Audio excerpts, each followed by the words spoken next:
Hello guys, कैसे हो आप लोग। उम्मीद करते हैं कि आप लोग बढ़िया होगे, स्वस्थ होगे, मस्त होगे। हम लोग शिमला आए थे, कॉलेज के तरफ से रावे था, CPRI केंद्रीय आलू अनुसंधान केंद्र। अच्छा भाई, समझ गए ना कहाँ जा रहे हैं। सेंट्रल पोटैटो रिसर्च इंस्टीट्यूट है। ये देख लो, हमारे ग्रुप के सब लोग आ रहे हैं। ये हमारे सर हैं, माननीय सर। सर हाय बोल दीजिए। ये हम लोग का कॉलेज का टूर है, रावे पे हम लोग आए हैं यहाँ पे शिमला।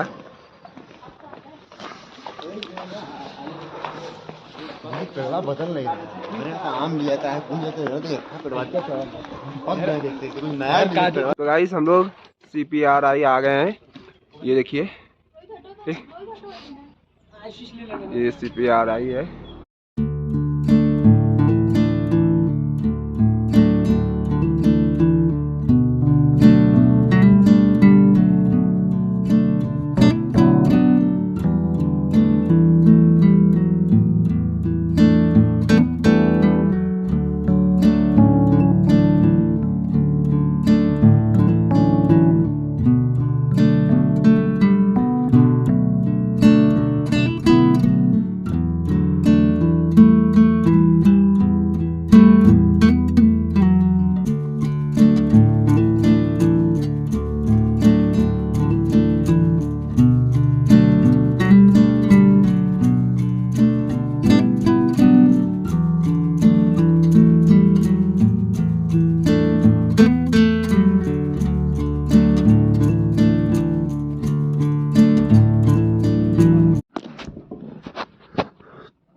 तो गाइस, अभी कुछ देर बाद हम लोग अंदर चलेंगे, कुछ देर में। ये जो वाइट में है हमारे सामने, जो चश्मा पहने हैं, हमारे प्रिंसिपल सर हैं। और ये हमारे क्लास टीचर हैं जो टोपी पहने हैं। तो हम लोग अंदर जाते हुए, चलो भाई साहब आ जाओ।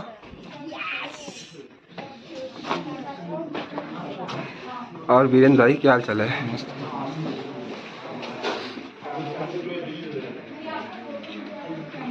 अरे भाई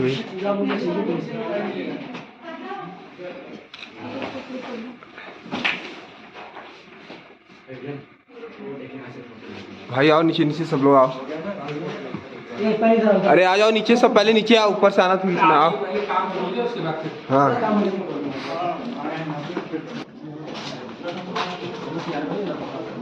भाई, यहाँ क्लास चलेगा लग रहा है, बताएंगे हमको लग रहा है।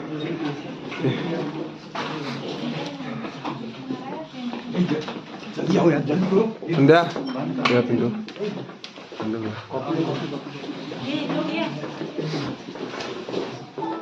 अच्छा, अयोध्या धाम से आए आप लोग हैं? Yes sir. काशी के काशी काशी से। हाँ, काशी। तब तो शिव धाम है जी। बहुत बढ़िया। अच्छा, BSc फाइनल ईयर है ना? ठीक है। इस संस्थान के बारे में आपको कितना ज्ञान है, थोड़ा सा मैं ये जानना चाहूंगा, है ना? बताएं थोड़ा सा कि इस संस्थान के बारे में क्या पढ़ा है आप लोगों ने। थोड़ा सा अगर बैकग्राउंड मालूम हो तो मैं उसके अकॉर्डिंग चलूंगा आगे। मेरा नाम वैसे DP गौतम है, मैं एज ए टेक्निकल ऑफिसर यहाँ काम करता हूँ। तो बताओ थोड़ा सा कि आपको इस संस्थान के विषय में कितना नॉलेज है, कि ये क्या संस्थान है, क्या काम करता है, कुछ है अंदाजा? यस बताओ सर। ये पोटैटो रिसर्च सेंटर एक सिर्फ पोटैटो क्रॉप की ही एक रिसर्च सेंटर है। यहाँ पर इससे रिलेटेड जो भी डिजीज या फिर इम्प्रूवमेंट क्रॉप में क्या करना है, सारे का अध्ययन करते हैं। और फिर सर न्यू वेराइटीज का प्रोड्यूस करना वगैरह वगैरह सर यहाँ पर किया जाता है। ठीक है, तो इसका GUI भी यहाँ पे गुड, बहुत बढ़िया। ठीक है, तो इसका मतलब काफ़ी अंदाजा आप लोगों को है इसका, बैकग्राउंड हल्का सा मालूम है कि इसका क्या काम है। तो अच्छा, वैसे ज़्यादा मैं डिटेल में अभी नहीं जाऊँगा, म्यूजियम में जब जाएंगे ठीक है ना, वहाँ पे आपको डिटेल्ड बताएंगे। और एक डॉक्यूमेंट्री मूवी हमारी जो है, ये ज़्यादा बड़ी नहीं है, ये कोई 19 मिनट की मूवी है, ठीक है। तो इसके बारे में, इस संस्थान के बारे में ये कि ये क्या संस्थान करता है, इसमें कितने डिवीजन है, ये कब इसका मतलब वो हाँ रिसर्च स्टार्ट हुई, कब ये स्थापना हुई इस इंस्टीट्यूशन की, कहाँ से ये, क्या ये आलू जो है हमारे देश की क्रॉप है या बाहर की क्रॉप है, वो सब चीज़ें जो है ना उस पर ये करेगा। तो पहले इसका आप थोड़ा सा वो देखें, फिर उसके बाद जो बाकी जो भी डिटेल रहेगा वो करेंगे, फिर वो जो भी आपकी क्वेरी भी रहेगी उसके बारे में भी वो करेंगे। ठीक है, तो पहले इसका इंतजार करें।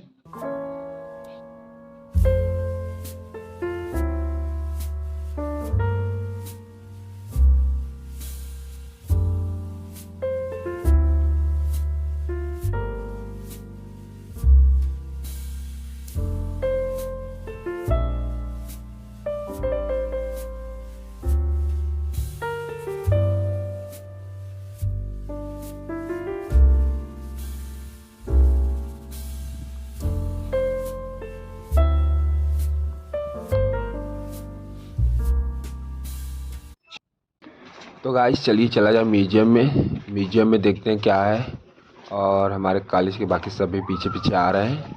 तो आइए हम लोग चलते हैं म्यूजियम में, देखते हैं कि म्यूजियम में क्या है। तो मेरे पीछे आइए।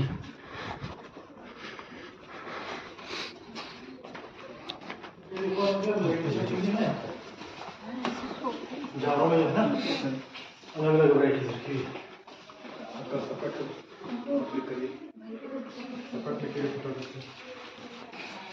वीडियो नहीं, फोटो क्लिक करो, एक एक का फोटो क्लिक करवाओ।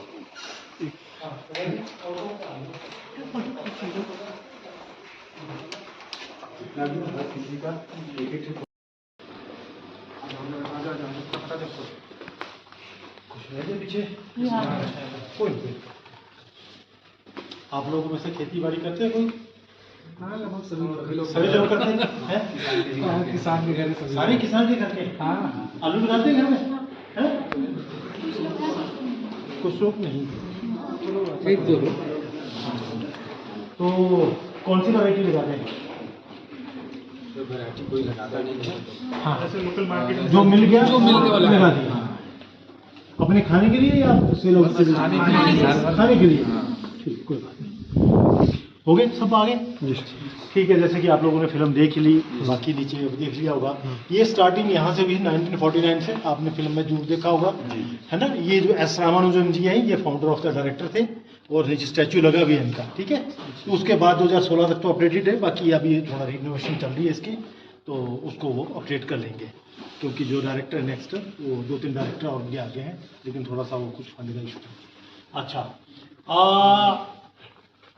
कितनी देखो मतलब वैरायटियाँ, लगभग कोई 70 वैरायटियाँ के करीब करीब हम लोग जो है वैरायटी को रिलीज कर चुके हैं। ठीक है, जो कि देश के अलग अलग जोन में उगाई जाती हैं। ठीक है, तो उसको बनाने के लिए जो है किन किन चीज़ों की ज़रूरत थी, आपने जरूर सुना होगा फिल्म में कि ये जो मतलब पोटैटो का रिसर्च इंस्टीट्यूट था, ये कहाँ खुला था पहले? पटना में खुला था। ठीक है, पटना से यहाँ पे क्यों शिफ्ट किया गया? आपने सोचा होगा, नहीं सोचा? क्यों शिफ्ट किया गया? बहुत सारे इसके पीछे कुछ न कुछ कारण रहे होंगे। ठीक है ना, क्यों कोई इसमें रीजन रहेगा। तो अच्छा, अगर हमको वैरायटी बनानी है, क्योंकि आपने सुना होगा कि पुर्तगाली लोग लेके आए थे 16वीं शताब्दी में। ठीक है ना, तो उसके बाद क्या था, जब वो लेके आए अंग्रेज लोग, क्योंकि वही लोग तो हम पे आधिपत्य जमाए हुए थे। ठीक है ना, तो उसके बाद रिसर्च प्रोग्राम शुरू हुआ। बस तो 35 के आसपास जो है 1935 में शुरू हो गया था, बट धीरे धीरे मूव किया। फिर इसकी जो स्थापना हुई, फिर वो हुई, फिर वहाँ से यहाँ शिफ्ट हुआ। उसके पीछे भी कई कारण थे। कि नीचे देखा होगा आपने, कब क्रॉप लगाते हैं आप लोगों के यहाँ? कब लगाते हैं? नवंबर। एग्जैक्टली, हाँ, ठीक है ना। हाँ, तो ठीक है, वहाँ पे आपके मुझे नहीं लगता कि फ्लावरिंग भी आती होगी। आती है, लेकिन जो कुछ वैरायटियाँ हमारी ना उसमें आएगी, लेकिन मैक्सिमम नहीं आएगी। जैसे ये इस टाइप की फ्लावरिंग आपके एरिया में नहीं आती है। आती है? नहीं आती होगी। ठीक है, बहुत ही कम आती है। तो जो उस टाइप की वैरायटियाँ थी, वो लोग जो फ्लावरिंग है, इसकी फ्लावरिंग ही यहाँ पे होती है, मतलब हाई हिल्स पे जो है ना, जब मतलब समर क्रॉप में कुल मिलाकर के ना, समर क्रॉप में। तो हमारे यहाँ पे कब लगेगी क्रॉप? अप्रैल मई के आसपास जो है। ठीक है, और बरसात के दिनों में ऐसी स्थिति रहती है यहाँ पे। ये फ्लावरिंग, इस टाइप की फ्लावरिंग होती है, जो कि वैरायटी बनाने के लिए बहुत इंपॉर्टेंट रूल है। आप बिल्कुल एग्रीकल्चर साइंस से हैं, तो कहीं क्रॉसिंग करनी पड़ेगी, कहीं कुछ करना पड़ेगा, तभी जाकर के कहीं नई वैरायटी का इजाद होगा। ठीक है ना, तो अगर वो होता है तभी जाकर के हम लोगों ने आज जो है 70 वैरायटियों के करीब जो है ना वो बना दी है। ठीक है। तो वो कहाँ उगाई जाती है, देश के अलग अलग जोन के लिए जो है, ठीक है ना।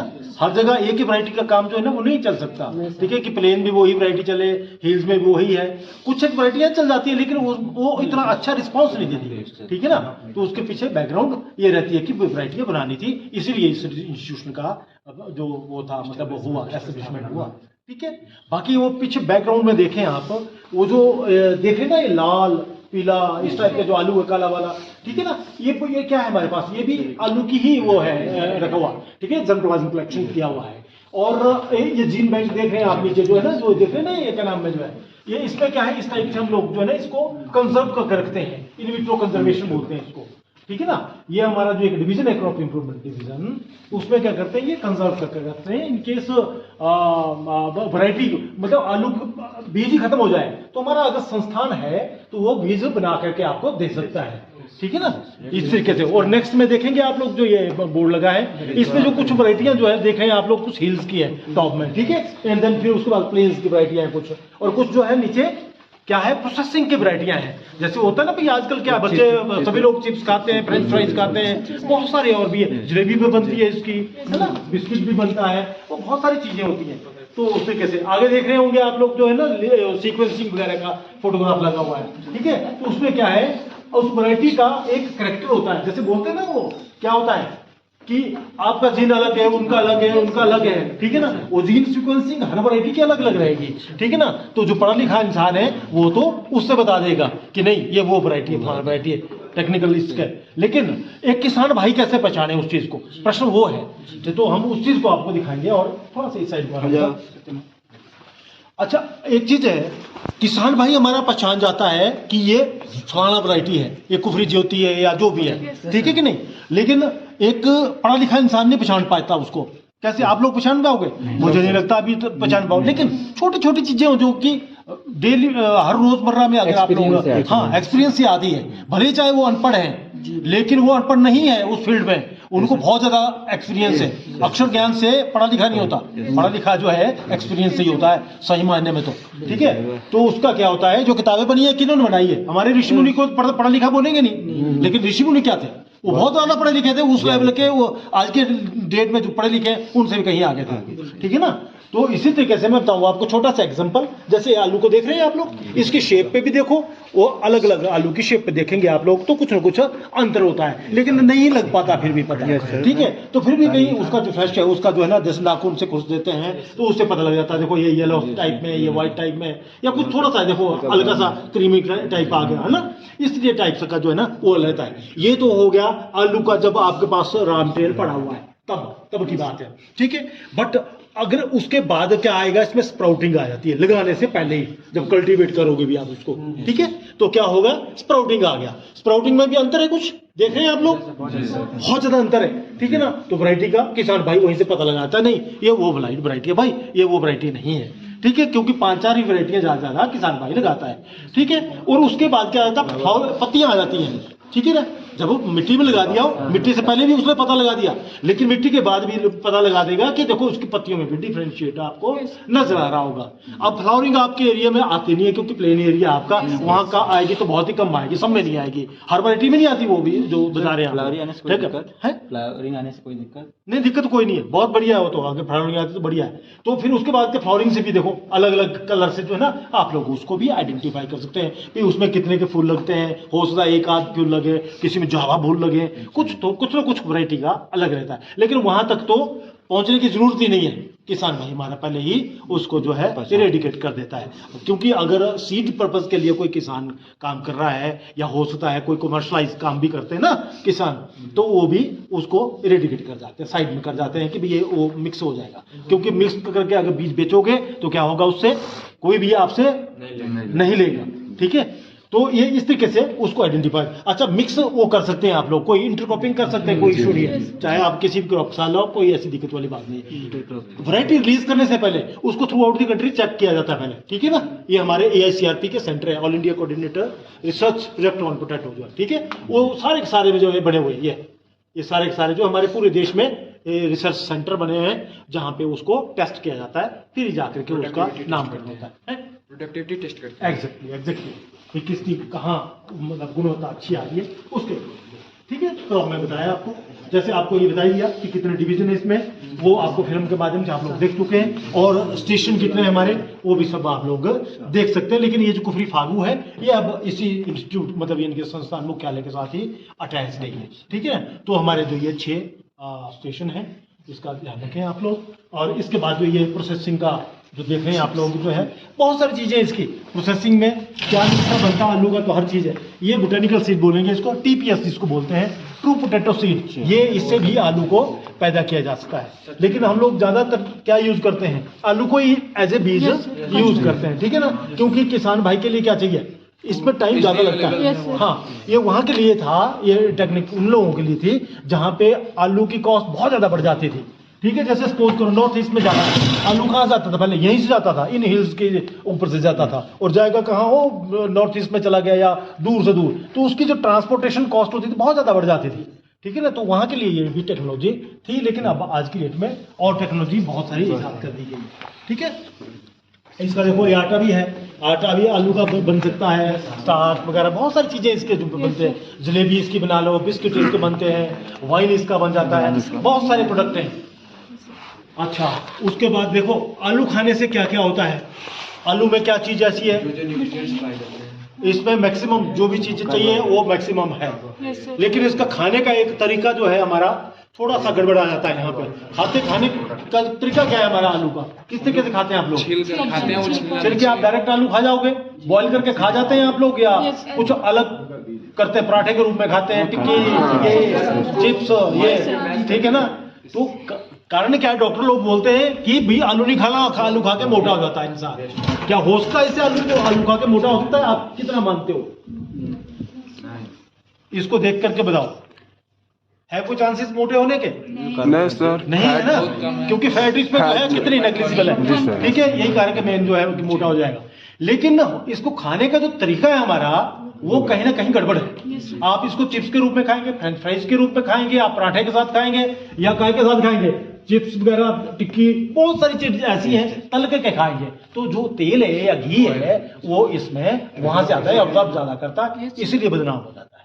समस्या ये है सर, शुगर के लिए भी कई बार बोलते हैं। नहीं, शुगर के लिए जो आपको कोल्ड स्टोर में आलू है कोशिश करो उसको ना ले, फ्रेश आलू है, ठीक है ना। ठीक सर। अच्छा, ये बहुत सारी वैरायटियों की लिस्ट है, यहाँ पे लंबी लिस्ट है ना, इससे भी ज्यादा है, लेकिन अभी वही लिस्ट जो अपडेट चल रही है। अच्छा, मैं बैकग्राउंड में थोड़ा सा आपको बताना चाहूंगा, ये बोर्ड देख रहे हैं आप लोग, ठीक है। अभी ये सबसे भयंकर बीमारी है इसमें, अगर आलू की क्रॉप में लेट ब्लाइट आ जाए तो ये 1 हफ्ते के अंदर ही क्रॉप को खत्म कर देती है।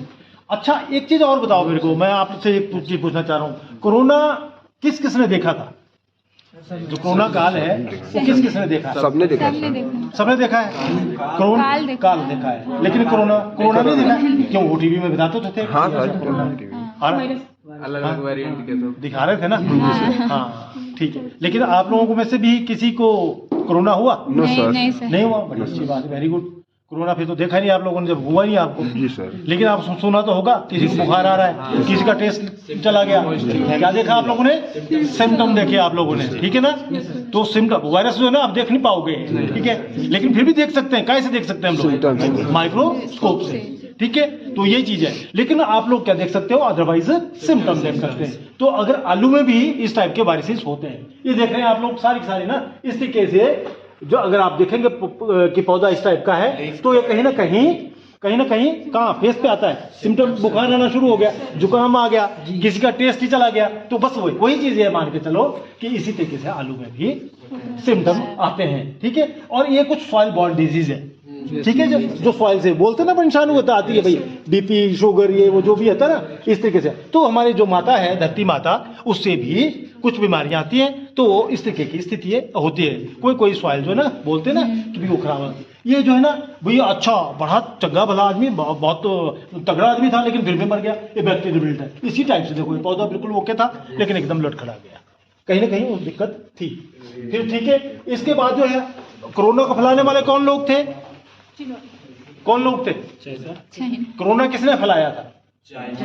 चाइना ने। फिर किसने फैलाया है जब देश में आ गया?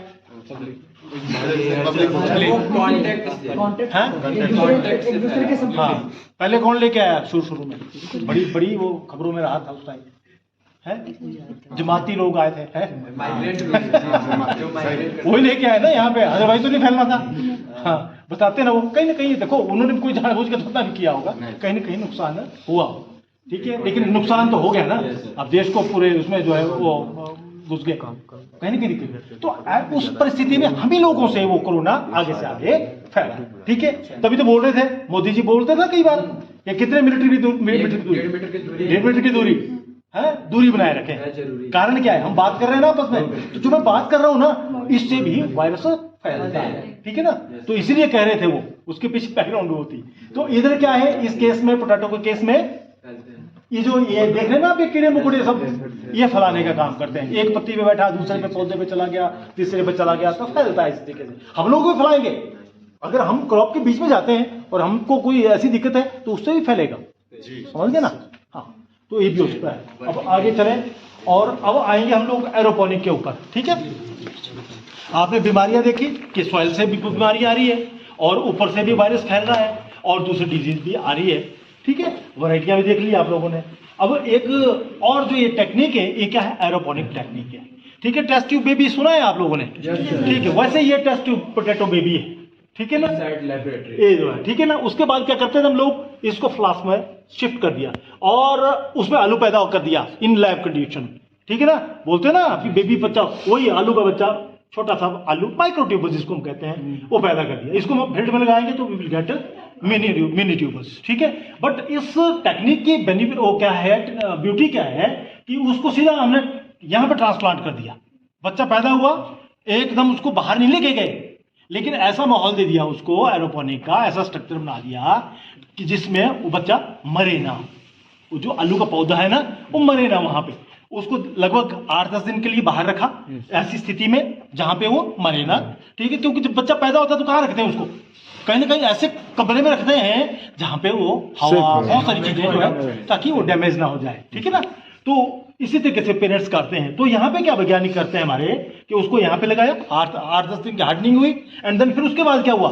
अब प्रश्न यहाँ उठता है कि एरोपोनिक हवा में पैदा हो रहा है वो आलू, तो होगा क्या। अब माँ की बात आती है, माँ फीड करती हुआ उसके इसमें, लेकिन यहाँ पे माँ कौन है, यहाँ माँ है हमारी धरती माँ, ठीक है ना। तो धरती माँ से क्या क्या तत्व मिलते हैं हमको, बहुत सारे माइक्रोन्यूट्रिएंट्स वगैरह, सारे के सारे जो है माँ देती है। लेकिन कौन सी माँ देती है, धरती माँ देती है, इसलिए माँ कहते हैं कि सब कुछ देती है, ठीक है ना। तो धरती माँ से मिलता है हमको। तो वो जो माइक्रोन्यूट्रिएंट्स है वो कहाँ से मिलेंगे, हमने वो लिक्विड फॉर्म में रख लिए हैं, वो निकाल करके ना एक टंकी में रख लिए हैं, ठीक है। और धीरे धीरे क्या करते हैं उसको, ये देखो पाइप देख रहे हैं आप लोग, ये पाइप लगा रही है, उससे कनेक्ट है, और कुछ सेकंड बाद जो है ये स्प्रे करता है, जैसे फॉग होती है ना, ठीक है, उसी तरीके से जो है ये स्प्रे करता रहता है बीच बीच में आकर के।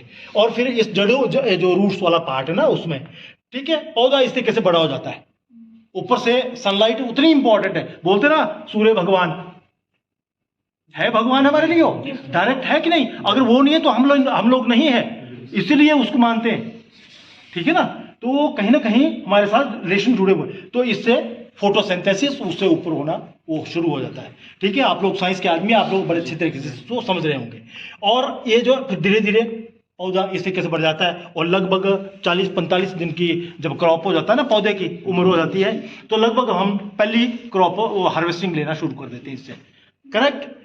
यहाँ पे हार्वेस्टिंग क्या है, जब 5 ग्राम के आसपास जब आलू हो जाता है उसको हम निकालते हैं और इस तरीके से पॉली पैक में कर देते हैं और इसको सेल आउट कर जाते हैं, ठीक है। अच्छा, इसमें क्या होगा, ये डिजीज फ्री होगा, वायरस फ्री होगा।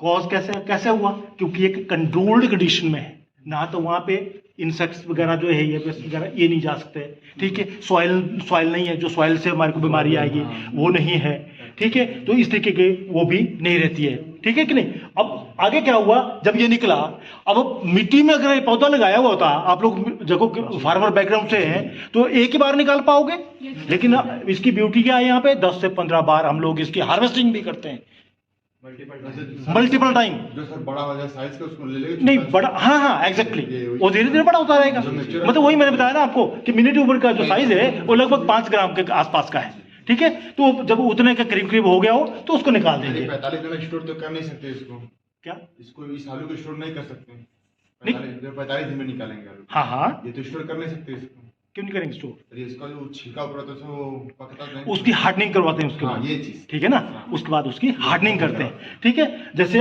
अभी एकदम जैसे निकलेगा ना आलू, जैसे हम खोदते हैं तो उससे क्या होता है, खोदने के बाद जो है उसका जो छिलका होता है ना बहुत मुलायम होता है, नरम होता है, तो उसकी हार्डनिंग के लिए आप लोगों ने एक चीज और देखी होगी फील्ड में, आलू जो ऊपर रह जाता है ना ओपन एरिया में, वो क्या होता है, ग्रीन होता है। हम ग्रीन करा के क्या करते हैं, इसको जैसे आलू निकाला उसको जो है लाइट में रखेंगे, सनलाइट में या ट्यूबलाइट में, तो उससे क्या होगा, उसमें ग्रीनिंग आ जाएगी। उससे क्या होता है, ग्रीनिंग क्या, उसकी जो स्किन होती है ना, देखा होगा आपने कि स्किन हार्ड होती है उसकी, हमारे को हार्ड ही चाहिए यहाँ पे, क्योंकि ये जो आलू है ये क्या किस पर्पज के लिए हो रहा है, सीड के लिए हो रहा है, खाने के लिए नहीं हो रहा है। ग्रीन जो है सीड के लिए ठीक है, लेकिन खाने के लिए ठीक नहीं है, समझ गए ना बात।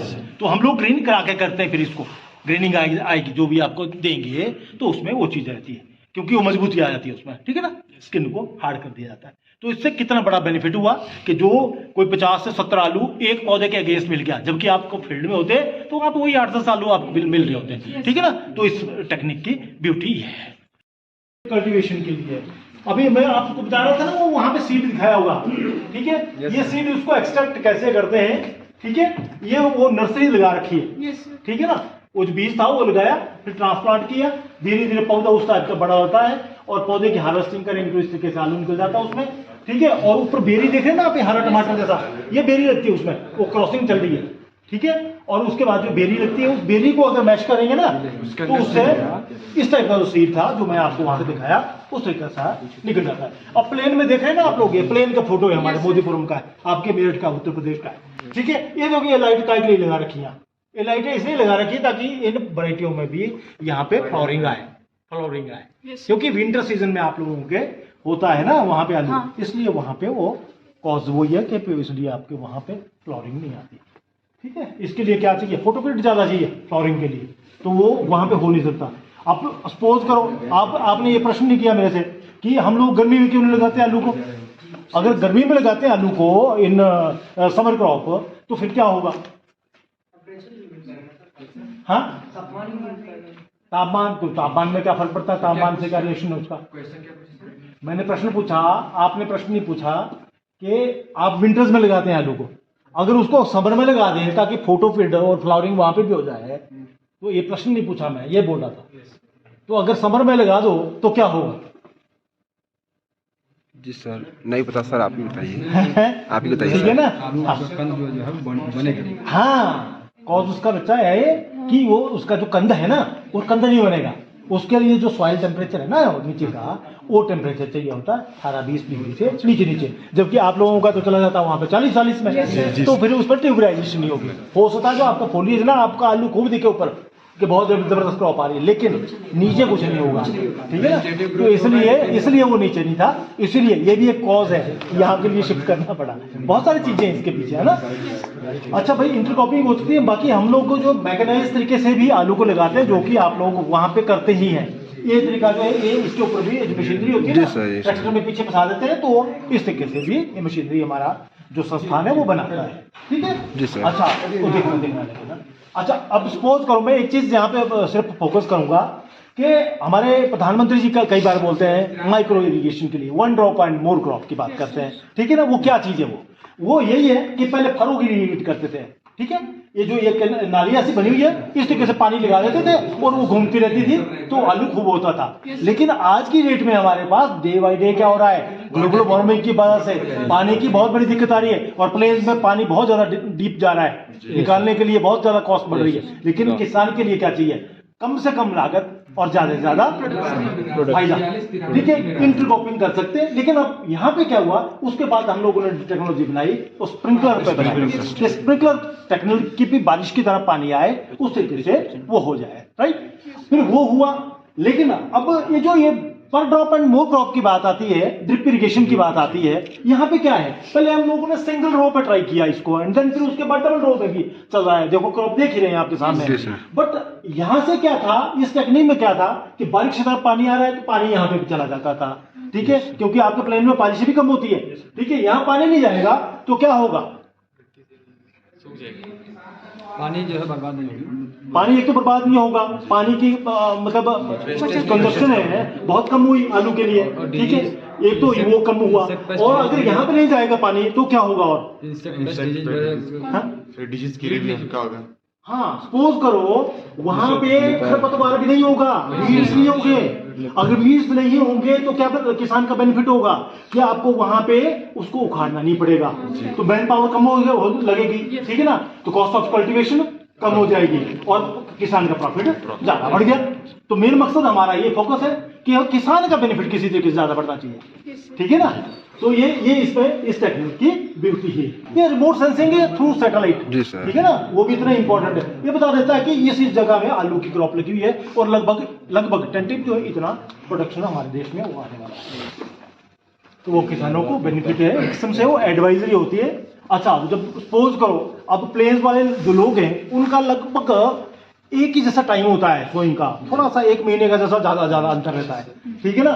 तो अब किसान भाई उसमें कैसे मरता है, वो कॉस्ट वाइज मर जाता है, उसमें उसको कॉस्ट नहीं मिल पाती मार्केट में, तो उसके लिए भी टेक्निक कुछ बनानी थी। तो हमारे जो वैज्ञानिक है उन लोगों ने उसके लिए ऊपर भी टेक्निक बताई कि ये जो ये पुआल होता है ना, है जो अपने राइस का होता है पैन, ठीक है, उसका जो ये होता है इससे भी आप लोग 1-2 महीना डिले कर सकते हैं आपको अपने प्रोडक्ट को मार्केट में बेचने के लिए। तो अगर आज रेट नहीं है, होता 2 महीने बाद वो चढ़ जाए रेट, ठीक है ना। तो ये एक टेक्निक ये है। बाकी इस तरीके से इसको स्टोर किया जाता है। ये देख रहे हैं ना आप, एक कंड्यूट सी लगा रखी है इसमें, क्योंकि आलू भी सांस लेता है, ठीक है ना, इसी तरीके से कि नीचे वाला जो आलू वो मर ना जाए, सड़ ना जाए वो लोग, ठीक है। तो इस तरीके से वो इसको वो करना चाहिए, स्टोर करना चाहिए। पाइप लगा रखी बीच में और उसमें छेद किया हुआ है ताकि वो नीचे तक सांस लेते रहे, दब जाएगा ना, आप अपने तरीके से सोचते हैं, जब जगह लगा, ठीक है ना। इस तरीके से वो लगा रखे ताकि 2-4 महीने का अंतर हो जाए और वो मरे ना किस तरीके से, ठीक है, यही मकसद है। अच्छा, अगर ज्यादा स्टोरेज करनी है आपने तो फिर तो आपके पास कोल्ड स्टोर है, जो कि आप लोगों के एरिया में है, ये कोई ऐसा इशू नहीं है। लेकिन एक चीज और है, सपोज करो कोई काम करता है प्रोसेसिंग इंडस्ट्री पे, ठीक है, तो वहां पे अगर वो स्टोर, जो कोल्ड स्टोर वाले मैक्सिमम 2 से 4 डिग्री में स्टोर करते हैं आलू को, ठीक है ना, बट वो सीड पर्पज के लिए तो ठीक है। पर अगर प्रोसेसिंग वाला कोई आदमी है, वो क्या करेगा, उसको 10 से 12 डिग्री में उसको स्टोर करना चाहिए। अदरवाइज क्या होगा, वो शुगर की जो बात कर रहे थे अभी पहले, वो शुगर बढ़ करके जो है ना, उसका जो चिप्स है वो इस तरीके से बनेगा, वो उसके लिए नुकसानदेह है। ये यहाँ पे शुगर कंटेंट बढ़ने की वजह से श्रिंकेज हो जाता है, तो वो इस तरीके का क्या होगा, चिप्स बनेगा। अगर ऐसा चिप्स होगा मार्केट में, कोई बेचने जाएगा, लेगा? मुझे लेगा, कोई भी लेगा, वो बोलेगा जला हुआ है, जला हुआ थोड़ा बेकार, हालांकि जला हुआ नहीं है वो, इसमें क्या है, वो शुगर कंटेंट बढ़ गया और इसका कलर वो अलग हो गया। तो उसको जो है 10 से 12 डिग्री में स्टोर करना चाहिए, उसका चिप्स ऐसे बनता है, ठीक है। अगर चिप्स वाला कोई मतलब प्रोसेसिंग इंडस्ट्री वाला कोई काम करता है तो, बाकी तो सीड के लिए कोई इशू नहीं है, उसको 2 से 4 डिग्री में आप स्टोर कर सकते हैं। यही मैं खाने का तरीका बता रहा था ना शुरू में, कि पराठे के रूप में खाते हैं आलू को, टिक्की बनाते हैं, समोसा बनाते हैं, बहुत सारे दुनिया भर के प्रोडक्ट है आलू के जो बनते हैं हमारे, और उसके ऊपर वो टेक्निकें बनाई है और उसको जो हम लोग आगे MOU करके आगे देते भी हैं, ठीक है ना।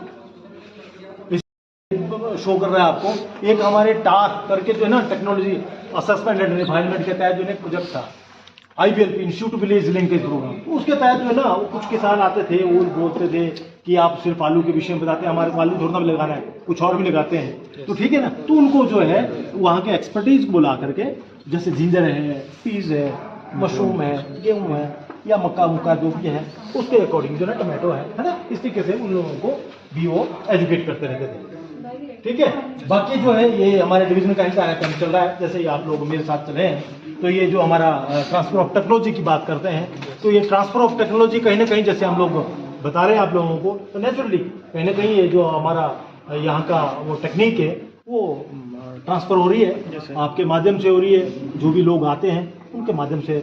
वो हो सकता है किसान मेला भी हो सकता है, या फील्ड ट्रायल्स भी हो सकते हैं, ठीक है ना, वो और एग्जीबिशंस भी होती हैं, वो भी लगती रहती है हम लोगों के देश भर में, ठीक है ना। तो उस तरीके से वो लोग वो करते रहते हैं। अगर कोई प्रश्न हो तो आप पूछ सकते हैं।